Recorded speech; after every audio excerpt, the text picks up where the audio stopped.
But guys, all in all, it was a fantastic event. It was very entertaining. It's going to change the scope of golf content because it's going to raise the bar. It being so good, man. It's just, like just a myriad of characters. Obviously, well-known characters like the Bryan brothers, the Grant Horvat, who's very popular in YouTube golfer now. Michael Morris, players off a good Garrett Clark, Bubby Golf. Had Bob Does Sports, who was a co-contributor to an Invitational with Barstool Sports. And then Foreplay. I didn't really know of them until I saw this event. So this characters I didn't know of, but obviously on this event that you know of them. Paige Spiranac. Everyone knows her for certain reasons.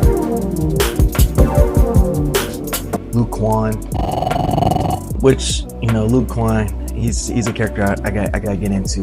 But all in all, man, fantastic event. I loved it. I might go watch it again. Honestly, very entertaining. I can't wait to see what they do next year. And it's rumors that they're trying to get Caitlin Clark, so they're trying to raise the bar. I think the pool is going to be $10 million this time. So, gave my synopsis of the event. Now let's get on to high key moments or low key moments. Starting off with Luke Kwan, Sleepgate. Now, I will start off by saying we're all human beings. We all slept through things, whether it's your class or certain time, certain events that you were promised you're going to go to. You slept through it. Your alarm clock didn't wake you up. I've been through it. I've slept through it. For me, that wasn't the issue for me. It was how he acted before and afterwards. So before, he was cocky, but I don't really have a problem with cocky people who can back it up. Luke Kwan, I think he plays professionally in China, or he did play on the PGA in China. Needless to say, he's really good, like really good. I think he's almost tour good. So like, if you're that good, then yeah, you can be cocky. I wouldn't recommend it, but you have the right to be cocky. It was condescendingly cocky. That kind of rubs me the wrong way when you're condescending like that. He was paired up with PFT, which is, he's not a golfer. He does it for entertainment. That's not what he does. I mean, I don't really know of him, but obviously he's not someone who golfs, And they were playing against Bubby and I forgot who the other guy was. I mean, I'm too lazy to look it up. But needless to say, I think it was Bubby and Frankie. Actually, I think it's Bubby and Frankie that he was paired against. Correct. And I mean, let's be honest. I know Bubby's off good. Frankie's off foreplay. But let's be honest. It was a scramble. Luke Kwan could have beat them by himself.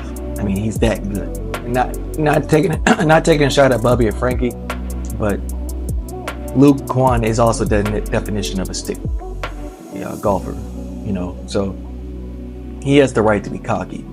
So the problem. That was my first problem. Like, you don't have to put down your guy. You don't have to be condescending like that. You can be confident. You can be cocky. It's like, yeah, we're gonna beat them. This will be no problem. Obviously create drama or create content.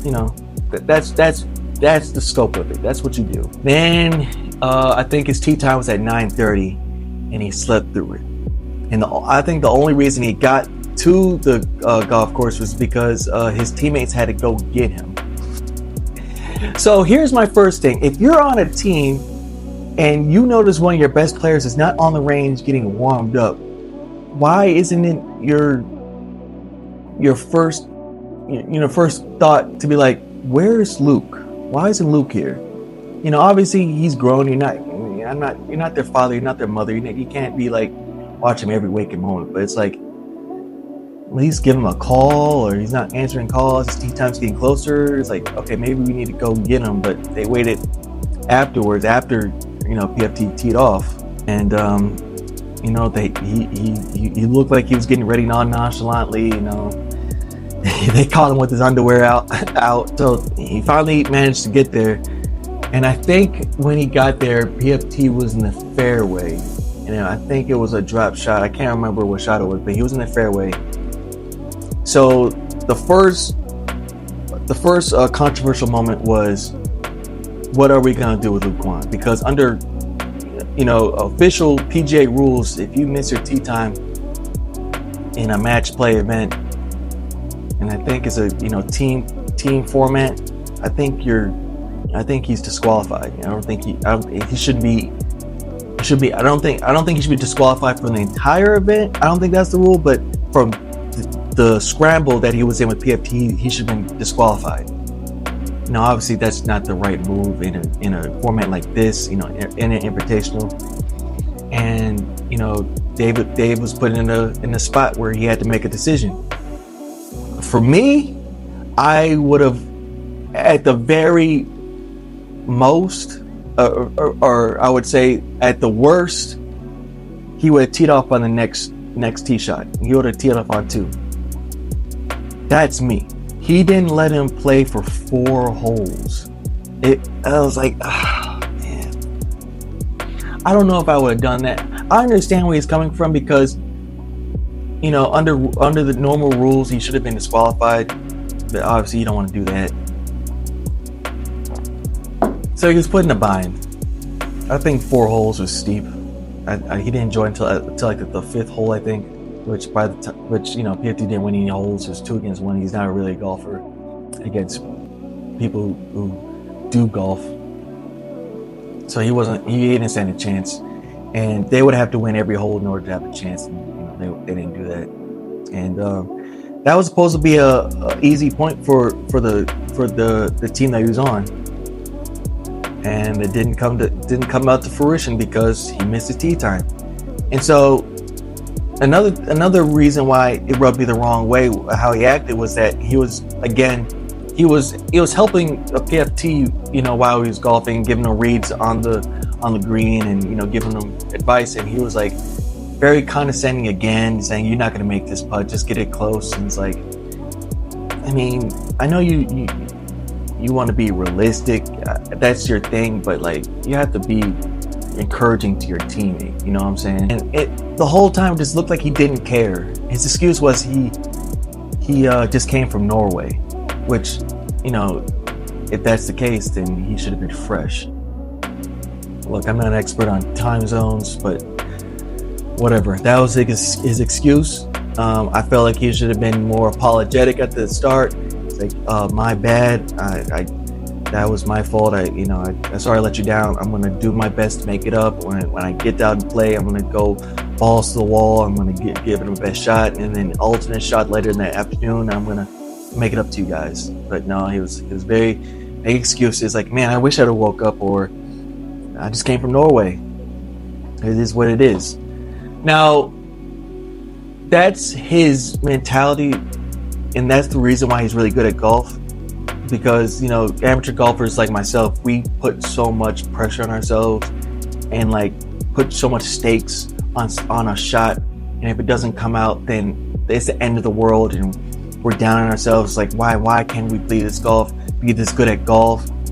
And it affects our mental, and we can't get out of it, and it just peters off from there. Professional golfers like him don't put so much pressure on themselves, They know the work they put in. They know what they're capable of. And it's a bad shot. Like, I gotta get out of it. You have short-term memory, and they're able to not just put that much high of expectations. And that's why they're so good. That's why he's so good. But sometimes it just comes off as like, dude, do you care? It's just not just you out here playing for $1 million. You let your team down, and it's like, oh well. And that kind of rubbed me the wrong way. Did I have hate for him? No. Why would I care that much? First of all, I'm not playing with him. I'm not competing. I don't know him personally. It's just, dude, you gotta wake up. But I can't judge him because I've made mistakes where I didn't wake up.